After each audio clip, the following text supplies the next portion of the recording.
Hi there, I'm Grady Colaine, the CapeCod.com News Center. For those of you just joining us, I'm speaking with Alisa Magnotta. She is the Executive Director for Housing Assistance Corporation. We're talking more about some ongoing affordable housing challenges as well as some possible solutions. And upcoming is the 50th anniversary for the organization. Alisa, do you mind just talking a little bit more about what is in store for that major milestone, half a century?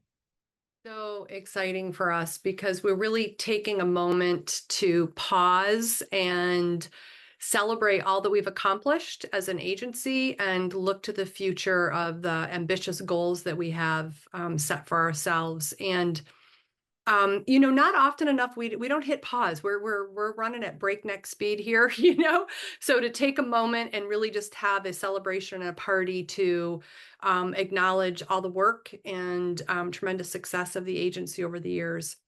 That's going to be September 20th. So at the Dennis Playhouse, we have an event planned, very low key presentation. Again, just talking about the history and successes over the years, honoring my colleagues, former colleagues. So it's about the people. It's about, we're a service industry, so it's about the people and bringing it back home to the people we serve, but also the people who are on the front lines really doing the work. And then we have Sarah Swain and the Oh Boys will be there. So we'll be dancing up a storm afterwards and like really just making it a fun party. So we're all really excited about it. A couple people went out and bought new outfits, myself included, and just taking in the moment. All right, awesome. It's great to hear, especially. I imagine that, especially for not to make it, you guys do an important job, and unfortunately, you are also dealing with people that are probably working through one of the worst moments of their lives, essentially, when it's a transitional time and lack of housing. So I can imagine that could be very stressful for everybody involved. Would you say so as well, or? Yeah, my colleagues are really amazing people. Their fortitude, their perseverance, their strength is really something to be seen. For the most part, they say no more than they say yes, right? We don't have enough housing. We don't have enough money. We don't have enough resources. So most of the time they're saying no, but they don't say no and that's the end of it. It's problem solving. It's trying to help the people that were on the other end that are in this, moment of crisis or looking for information, really understand what resources are out there, help them pivot and get good information, make different decisions, and that's really what they're good at. They're magicians, part magician, part master, but they're just really incredible, incredible people. So this is an opportunity to celebrate their work and what as an agency we've started and been working on for 50 years now. Hmm.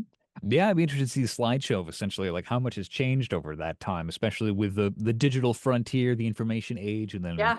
COVID. I mean, there's been so many issues that unfortunately the local region has been dealing with in those 50 years. I'm sure, once again, it's supposed to be a fun celebration, so I don't want to be a downer in that regard.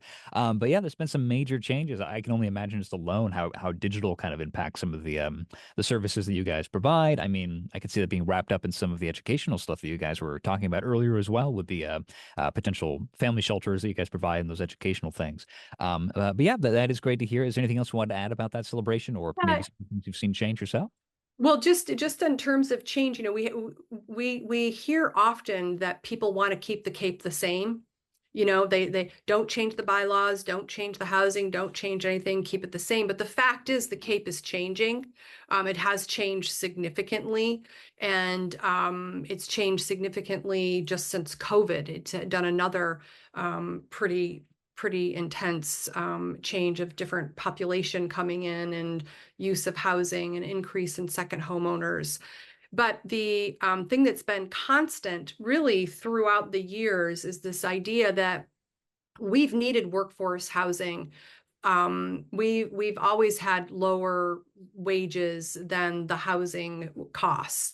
So it's not a new problem. In fact, I was looking in my prep for the 50th celebration, I was looking at some old annual reports. I have an annual report from 1984. In fact, it's right here. I'm going to show it to you. 84. Uh, Wow, my goodness. can you see this? Oh, it's blurring. Wait, zoom it Sorry. in. Maybe put your hand in there. Oh no, Zoom is so He's, strategically oh, trying to block it out for us. Tell you what, oh, take a picture of it, and yeah. then we Oh, will let put me it in tell a you, post. yeah, what it says, Housing Assistance Corporation. Housing costs outrun incomes. Housing prices soaring 3% per month. Housing affordable incentives and zoning controls proposed. 27 ways to this say you could cross out 1985 and put in 2024, right? It's the same problem we've been talking about for many, many years. And what's really exciting is that this administration, the Governor Healy and Lieutenant Governor Driscoll, they really rolled up their sleeves on housing and made housing a priority of their administration and just passed a record $5 billion in housing investments in the Affordable Homes Act that they spent a good year really researching and talking to community leaders and developers and people who needed housing and businesses about what kind of strategies, what kind of funding, what kind of programs. And I'm really proud that our agency could be part of those conversations, help lead some of those initiatives that got into the bill. And our senator out here in the Outer Cape, Julian Sear, did a great job of shepherding it through the Senate and the House and getting a really amazing bill across the finish line that we're really looking forward to. A lot of the funding and the policies that are in there, rolling up our sleeves now and getting to work on building the housing, making the Cape and our region more affordable, and stop the hand wringing, stop the complaining, stop the, oh, we need housing. Oh, like, yes, okay, let's do something about it. And now we actually have the tools and the resources. So that's another big change that we're seeing is this a real course correction out there. So that's something we're going to be looking forward to in our next strategic plan and our planning of, okay, digging into these policies, digging into these fundings. How can we bring them here? How can we take advantage of them and make sure that our region is front and center and set up to be able to leverage those? All right, awesome. I can see it now. Next 50 years, the years of change with housing assistance. Exactly. There you Yeah, go. I love And it. I might borrow that line. That's a good one. it's all yours. Here it is. It's on recording. Thank you, Grady. Yours for free. That next one though. Yeah. But anyway, the so you just actually were welcoming Lieutenant Governor Kim Driscoll for the to celebrate that act as well. Did you get the chance to shake hands? You were celebrating with Sear himself. He was there. Was it Yeah. nice to be able to kind of get that local attention from the administration? Yeah, I was so honored that they reached out because this project we're doing a project in Orleans at the old Governor Prince Motel site. And so I live in Orleans, so this is my town. I care very much about it, and I really cared a lot about this project. So the town bought the land for housing.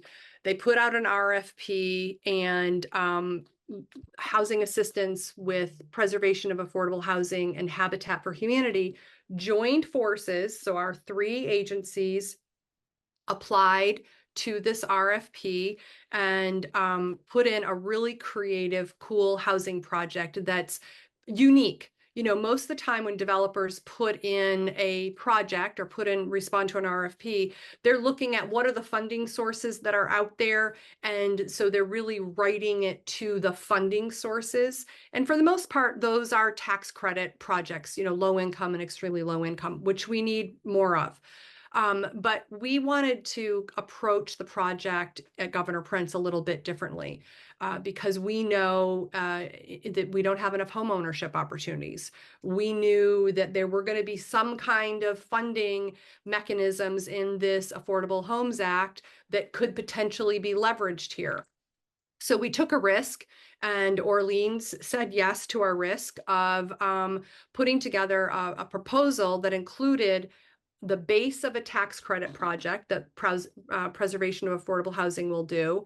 And then Habitat will do 7 home ownership and then we'll do 10 missing middle homeownership townhomes. That so we came together. We're leveraging the resources that will come from the tax credit investment, so that we can all then invest in this unique housing that's hard to get funded, but is desperately needed. So it was really an honor that the lieutenant governor and the housing secretary, and then our delegation, we had Julian Sear there, and we had Sarah Peak. Steve Exaros came as well, which was awesome, and really just celebrated the creativity of the project, of our three nonprofits coming together, this partnership with the town of Orleans, converting this land to housing and saying yes to this really creative project. And this was like, again, day one of, okay, now we got to get it permitted, get the funding, and get going. So one of the several projects we have in the queue right now that we're really excited about. All right, that's awesome. Yeah, it's great to hear about the movement going on there. We'll definitely stay tuned as that continues forward.